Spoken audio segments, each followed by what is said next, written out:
नमस्कार प्यारे विद्यार्थियों, आप सभी 9th क्लास के विद्यार्थी ध्यान दें कि हमारा जो गद्य खंड में एक लेसन चल रहा है, व्यंग्यात्मक एक निबंध है।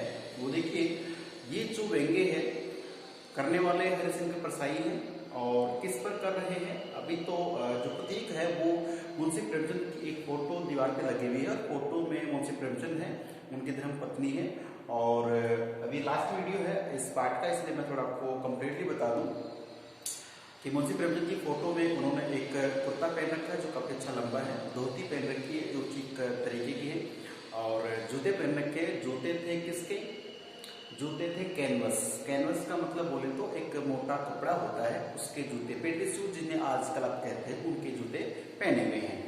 और सिर पर एक मोटे कपड़े की है जो टोपी पहनी हुई है तिकोनी, तो ये उनकी वेशभूषा है। और चेहरा जो था वो उनका जैसे यहाँ से मुंह पिचका हुआ है और ये हड्डियां ऊपर निकली हुई हैं। हाँ, ये बात है कि मूछें थोड़ी गहरी थी, इसलिए उनका चेहरा भरा भरा लगता है। तो ये उनका एक आवाक्ष चित्र, जो अपन PHOTO फोटो बोलते हैं ना, फोटो का हिंदी होता है आवाक्ष चित्र। कई बार आप एक दूसरे से पूछ लेते हैं कि फोटो से इनका आवाक्ष चित्र क्या होता है, तो इनको फोटो का अर्थ क्या होता है हिंदी में? आवाक्ष चित्र। तो ये जो उनका फोटो है, आवाक्ष चित्र है, इसको देखते हुए जो हरिशंकर परसाई हैं उनके दिल दिमाग में एक बात आती है। क्योंकि हम कई बार किसी देखिए, आप देखते हैं ना, कई बार पेंटिंग्स जो होती हैं वो बहुत महंगी बिकती हैं। लेकिन आप सोचिए, जो पेंटिंग्स बिकती हैं उन पेंटिंग्स का मैं कई बार खुद कंफ्यूज हूँ कि जैसे मान लीजिए कोई पेंटिंग है और ये ऐसी पेंटिंग है, इसमें ना कुछ ऐसे हंसी होनी चाहिए। अब कंफ्यूज ये है कि इसको इतना महंगा खरीदा किसने है? अब ये, और जिसने बनाया क्या सोच के बनाया, कलर उसमें उड़ेल रखे हैं, क्या डिजाइन है। तो ये देखिए, उसको समझने के लिए उसका जैसा बनना पड़ता है, एक विधात्मक सिस्टम होता है। तो बात वही है कि जैसे देखने वाले की नजर पारखी होनी चाहिए, ठीक है। तो जैसे जोहरी होता है, उसकी नजर बहुत तेज होती है ना, वो आभूषणों को पहचान लेता है। उसी प्रकार से जो आवाक्ष चित्र का जो फोटो था वो किसका है? मुंशी प्रेमचंद का है। और उस फोटो में पूरा उन देखा जाता है तो ऊपर से नीचे देखा तो उनका जूता जो बाएं पैर का था फटा हुआ था और उसमें से उनकी पैर की उंगली बाहर निकल रही थी। बस हरिशंकर परसाई को व्यंग्य करने का, कमेंट करने का मौका मिल गया। वो पूछने लगे कि भाई आपने ये टोपी अच्छी, कपड़े अच्छे, तो जूते भी अच्छे ले लेते रे, फोटो खिंचवाने के लिए लोग क्या कुछ नहीं करते हैं? और आप हैं भाई, आपने तो ध्यान नहीं दिया, जूता फटा हुआ फोटो में आ गया, लोग क्या कहेंगे? लोग क्या कहेंगे? बस यही मुद्दा बना लिया कि हम, और पाठ का जो निष्कर्ष में बार बार बता चुका हूं, समझा चुका हूं, याद करा चुका हूं, इस पाठ का एक ही तात्पर्य निकलता है, निष्कर्ष निकलता है कि आज की जो भागदौड़ भरी जिंदगी, इसमें लोग बनावटीपन जिंदगी जी रहे हैं, अवसरवादी हो रहे हैं और ये कहूँ दिखावे की जिंदगी को जीते हैं। और जो हरिशंकर परसाई वो समाज के लोगों को यही समझाने का प्रयास कर रहे हैं कि हमें दिखावे की बजाय सच्चाई का सामना करके सच्चाई को जीना चाहिए। तो मुंशी प्रेमचंद के पड़े जूतों को बार बार इस पाठ में लंबा घसीट रहे कौन? हरिशंकर परसाई। तो प्यारे विद्यार्थियों, आपका समय व्यर्थ ना करते हुए मैं आपको लास्ट जो पाठ का निष्कर्ष समझाने जा रहा हूँ। तो मुंशी प्रेमचंद के पड़े जूतों को देख करके उन्हें कहते कि भाई क्या ये बनिए के तगादे के चक्कर में दूर घूम के आप इसलिए पड़ते हैं, या फिर आप जो समाज को रेत का टीला या पत्थर मान के, बाधा मान करके उसको ठोकर मार रहे हो और ठोकर मारने जूता फट गया है। सारी बातें डिस्कस की किसने? हरिशंकर परसाई ने। तो ये भी कहा कि आप जो समाज की बुराइयां हैं, समाज का दिखावपन है, उसको ठोकर मार रहे हो, पैर तले तो फाड़ लिया। आप समाज की उस बुराई को छोड़ के साइड से निकल लेते, उस टीले से साइड से निकल लेते, उस पत्थर को ठोकर नहीं मारते, समझौता कर लेते। तो समझौता शब्द भी इस पाठ में बहुत ही अहमियत रखता है कि इंसान क्या करता है कि बोलते ना कि मैं ऐसा नहीं था, हालात के साथ समझौता कर लिया। हालात क्या होते हैं? हम खुद क्रिएट करते हैं, खुद बनाते हैं। पूरे साल में पढ़ेंगे ना, एग्जाम सर पे आके अब 2 दिन बचे, अब साहब लग जाएंगे, पूरी रात पढ़ेंगे, दिन पढ़ेंगे, अब तो पेपर अच्छा होना ही चाहिए। पूरे साल में हमने कुछ पढ़ा नहीं और 2 दिन में फिर क्या पढ़ लेंगे? नहीं, फिर तो हम अपने शरीर को ही कष्ट देंगे। वही बात है कि हालात बनते नहीं, बनाए जाते हैं। तो तो यहाँ बात कर रहे हैं हरिशंकर प्रसाद कहते हैं कि हे साहित्यकार मुंशी प्रेमचंद, आपको समाज की जो रूल्स है उनसे लड़ने की या उनको बदलने की जरूरत नहीं है। तो आप क्या करो, समाज के रूल्स को समझते हुए उनसे समझौता कर लो। अगर आप फॉलो नहीं कर पाते तो शांत रहे। लेकिन मुंशी प्रेमचंद तो फटे जूते दिखाकर समाज को चेंज करना चाहते हैं, बदलना चाहते हैं। कैसे? प्रसाद जी कहते हैं कि तुम्हारी यह पांव की अंगुली मुझे संकेत करती है, संकेत देती है, बताती है कुछ ना कुछ तो राज है। क्या है? जिसे तुम घृणित समझते हो उसकी तरफ हाथ की नहीं पांव की अंगुली से इशारा करते हो। जूता जो फट गया ठीक है, लेकिन पैर की अंगुली जो निकल रही है ना, ये मान के चलो कि जैसे मान लीजिए एक छोटा सा एग्जांपल लेते हैं कि आप जैसे 9th क्लास के विद्यार्थी हैं, तो आप क्लास में पास बैठते हैं, बातचीत करते हैं, तो जो आपको अच्छा लगता है, जो आपके लिए बेस्ट है, वो तो आपका मित्र है और सबको तो ऐसे मानते नहीं है। तो जो आपको अच्छे नहीं लगते हैं उनकी भाई आप बात भी नहीं करते हैं, है ना। और अलग अंदाज से वही बात है कि मुंशी प्रेमचंद को जो लोग उनके जैसे हैं, उन्हें पसंद आते हैं, उन्हें अच्छे लगते हैं, उनके लिए तो उन्होंने भाई अच्छा सम्मान दिया, आदर्श कर दिया। लेकिन कुछ तबके, कुछ समुदाय ऐसे होते हैं जो समाज में अनितियां फैलाते हैं, बुराइयां फैलाते हैं।